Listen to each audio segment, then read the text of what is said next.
E aí, jovens, tudo bem? Mais um vídeo então aqui de resolução de exemplos para vocês.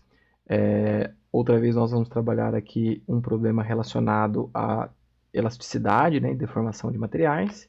Só que nesse caso a gente vai ver que vai estar mais atrelado aí a limites de ruptura, né, de materiais em questão. Mas vamos lá ao enunciado, vamos verificar o que o exercício nos pede, né? Então ele diz assim, ó, que um túnel de comprimento L 150 metros, altura H maiúsculo 7,2 metros, largura de 5,8 metros e teto plano deve ser construído a uma distância D de 60 metros da superfície. Aí veja a figura aqui abaixo. Então a gente tem esse túnel, né? Onde ele vai estar construindo então, a uma profundidade, né? Assim, sob uma quantidade de solo aqui a uma profundidade de D minúsculo, né?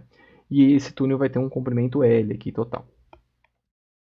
Ele disse que o teto do túnel deve ser sustentado inteiramente por colunas quadradas de aço com uma seção reta de 960 centímetros quadrados.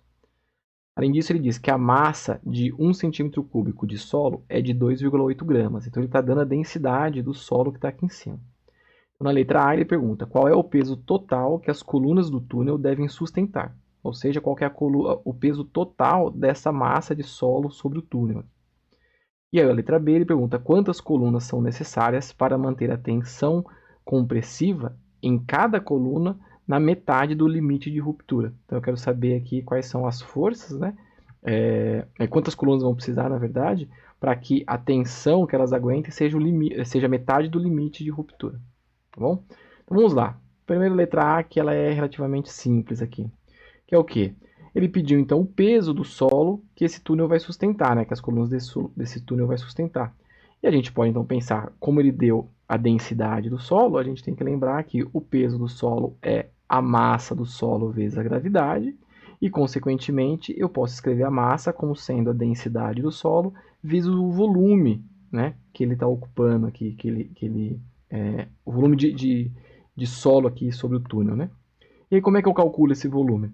Bom, a gente tem que lembrar o seguinte, eu tenho a altura aqui de solo, eu tenho o comprimento de solo, só que se a gente pensar que toda essa massa está suspensa uniformemente sobre o teto do túnel aqui, então ele tem que ter a mesma largura, né? Então representando de uma forma próximo de 3D aí, né? Desculpem o desenho que não é muito bom, mas então eu tenho a altura D, o comprimento L e o bloco, né, ele vai ter uma profundidade ou uma largura aqui exatamente igual à largura do teto do túnel, né, que é de 5,8 metros.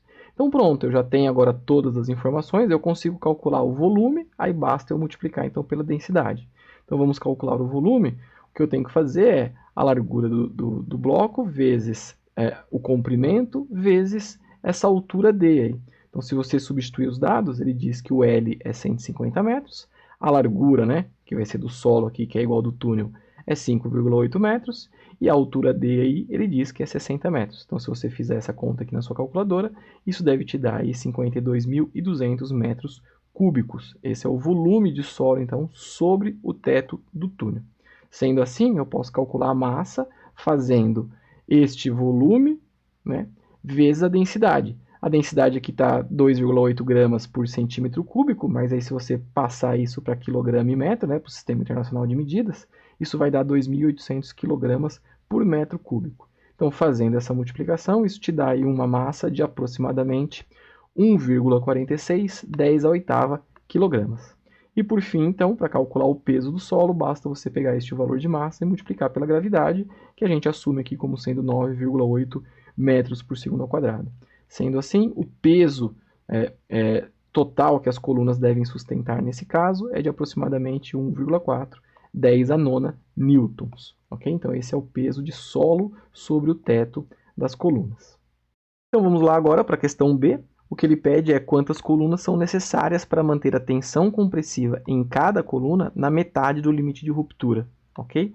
Então a gente sabe que a força peso do solo aqui vai exercer uma tensão sobre cada uma das colunas e ele quer que esse valor fique a metade. Então para saber o número de colunas, basta a gente fazer essa relação aqui. Ó.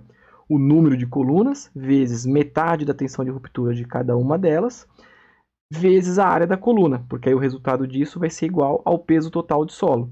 né? Perceba então que eu multipliquei pela área de cada coluna aqui, para que esse resultado seja em newtons, né? Afinal de contas, tensão é força por unidade de área, onde a área é a área da coluna que cada uma está sustentando. Então eu multiplico por esse valor de área da coluna, isso me dá um resultado em newtons, que somado por n colunas vai dar exatamente, tem que ser igual, né, a força-peso que o solo está exercendo. Então, nesse caso aqui, a gente precisa conhecer a tensão de ruptura. Se vocês lembrarem, lá no nosso livro texto, no Halliday, ou se você der uma procurada na internet, aí fazer uma pesquisa rápida, você encontra aí para o aço qual que é o valor da tensão de ruptura que o aço aguenta, né, sem que ele sem que ele se rompa. Então, pegando aqui lá a tabela que está no livro do Halliday, né, então a gente tem o aço aqui, aço A, né, que é o aço estrutural ASTM A36, é um aço padrão aí para construções civil. A gente tem aqui que o limite de ruptura é de 410 a sexta newtons por metro ao quadrado. Então é este valor aqui, de 410 a sexta, que a gente vai usar na nossa expressão aqui para a tensão de ruptura. Então fazendo isso e isolando, né, a quantidade de colunas, que é o que a gente quer descobrir, então fica peso do solo, metade da tensão de ruptura vezes a área da coluna, a área da seção reta da coluna aí nesse caso. Substituindo os dados, então, o peso do solo é o que a gente obteve no item anterior aí, 1,43, né? Aqui eu tinha deixado arredondado, mas é 1,4310 a nona newtons, dividido por meio. Aí a tensão de ruptura, então, usei 400 vezes 10 a sexta newton metro quadrado.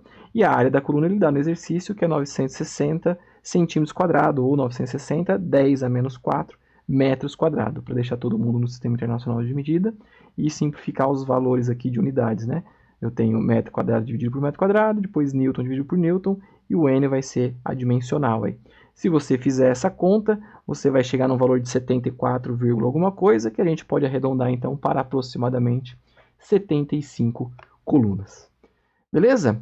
Eu acho um exercício relativamente simples, mas bem interessante para a parte de construção civil, aí, da engenharia civil. Então, eu espero que tenha ajudado vocês a entender o raciocínio para resolver esse exercício. Qualquer dúvida me procurem, estou à disposição. Obrigado aí e até a próxima. Um abraço.